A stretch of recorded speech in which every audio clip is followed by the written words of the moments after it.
The time to change the system to a fixed election date is now. In our first 100 days of government, we will start the legislative process to fix the date for general elections in Jamaica. This will bring greater certainty to the political process.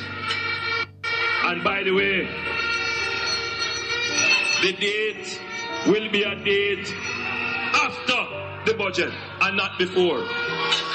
So no government will be able to come and make false promises and hide the truth and tell you half-truths and trick you into voting for them. And then when them win, them throw on poison for you.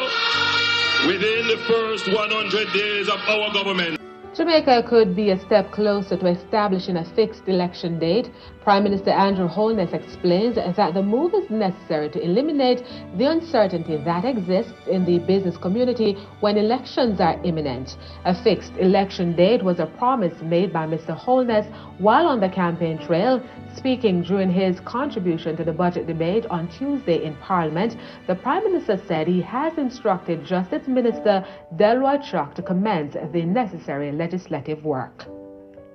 Notwithstanding these exceptional circumstances, if we are serious about fiscal discipline and obeying our own fiscal rules, elections can no longer be allowed to supervene the fiscal cycle.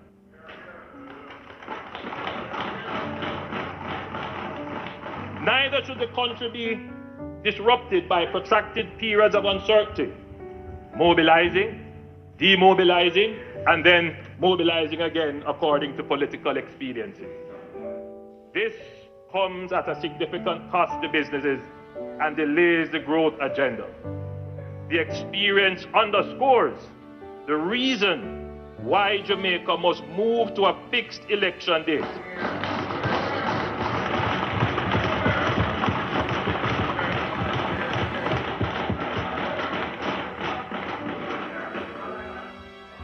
To this end, I have given instructions to the Minister of Justice to table a ministry paper and draft legislation for the fixing of elections. According to Mr. Holness, a fixed election date is critical to the country's growth agenda. He says the decision should not be seen as a political move. The Minister presented me with the green paper today. He will table it at a future date in Parliament, and we have started drafting legislation for a fixed election. Mr. Speaker, a critical plank of the growth agenda is to reduce the uncertainty of government action, reduce the time for decisions, flatten the hierarchical structures, and speed up the bureaucratic processes. This will reduce political risk and government-related risks in investments, thereby making Jamaica a more competitive environment. A fixed election date is not merely a political initiative, it is more so a competitive initiative. Strategically done to facilitate the holding of local polls. However, he says this is not so. There will be no local government elections held this year. Let me make it absolutely clear to everyone. And certainly, there will be no local government election held until I am satisfied that Jamaica is on the right trajectory for vaccination. So yes, the economy is doing well. Yes, we are seeing recovery. But you will notice that the government is still very cautious. We're very cautious about how we spend and what we spend on. Even in our capital budget, we go through a very rigorous process of public investment evaluation just to make sure that we're not wasting our funds on projects that don't have a strategic outcome for the economy. we're very careful not to, spend on things that are just for feel good. If we are serious about fiscal discipline and obeying our own fiscal rules, elections can no longer be allowed to supervene the fiscal cycle. It is the commitment of the government that Portmore becomes the 15th parish, Madam Speaker.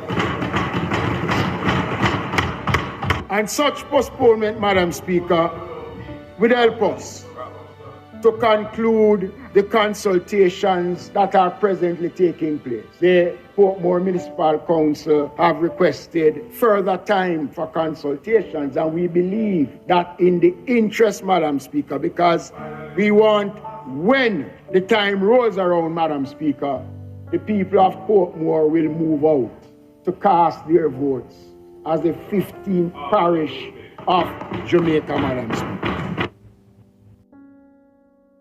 Now, let me tell you, if them feel them can extend it again, we are going to take them to court, and we are going to test the constitutionality of that, because if they try it again, they will have extended the term of the existing councillors by 100% on spurious grounds. And I am very confident that our courts will not allow that to happen, because that cannot be consistent with a democratic system of local governance. So I'm warning them, don't bother try that again. Call the local government election before the time comes for the end of this one-year period, which you will put in place in February on bogus grounds. February this year now, then come back with it again. Another piece of legislation to extend it for one more year. Foolish argument again, when it make no sense, and when nobody believes in it. They know that we had just had a poll done, an independent scientific poll that showed that we had come up from where we were in 2020, and we catch them now. And them never want to call no election, so them bring the legislation again on bogus grounds.